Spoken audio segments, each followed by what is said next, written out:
Je vous en parlais en titre. Une commission d'enquête portée par l'INAO est présente durant 3 jours en Corse afin de savoir si les huiles essentielles d'immortelle insulaire méritent une IGP, indication géographique protégée. Ce serait alors la 2e plante de France à en bénéficier après la lavande de Provence, un processus long mais urgent car la concurrence est forte. Pierre-Nicolas Tiffany-Ortiz-Verrea.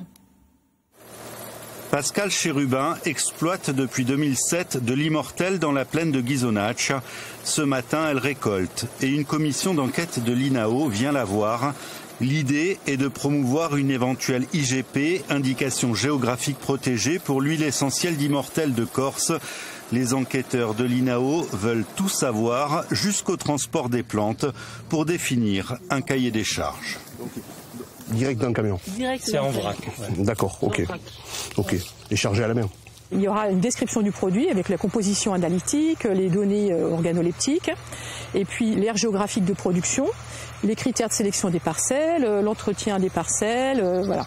Ce qu'on peut dire sans déflorer le sujet, c'est que tous les producteurs actuellement d'immortelle sont en agriculture biologique. Donc ça sera un point qui sera aussi dans ce cahier des charges. Pascal Chérubin est passé de 4 à 7 hectares d'immortelle. Elle a connu l'euphorie, puis une certaine désillusion. Je faisais partie des premiers producteurs d'huile essentielle et il y avait une vraie effervescence par rapport à ce produit-là. C'était très stimulant. Tout le monde, on m'appelait de Hong Kong, des États-Unis, tout le monde voulait l'immortelle. Là, c'est vrai qu'on vit moins bien parce que mon client en achète moins actuellement. La faute, nous explique-t-on dans cette distillerie, à des concurrents du continent, d'Espagne ou des Balkans, qui ont planté des graines souvent venues de notre île sur des surfaces plus importantes, et ce serait de l'immortelle corse.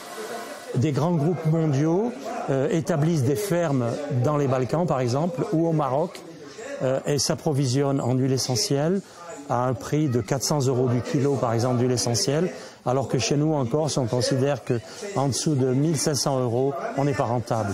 On ne peut pas concurrencer ça, tandis que l'IGP va permettre, par son caractère distinctif, l'acheteur achètera ou n'achètera pas. Mais s'il achètera, il achètera au prix que nous, on fixera. L'IGP huile essentielle de Corse pour l'immortelle mettra des années à être actée. D'autres demandes sont déjà lancées sur le romarin insulaire, la myrte verte ou le pin-larie. Je vous en parlais en titre.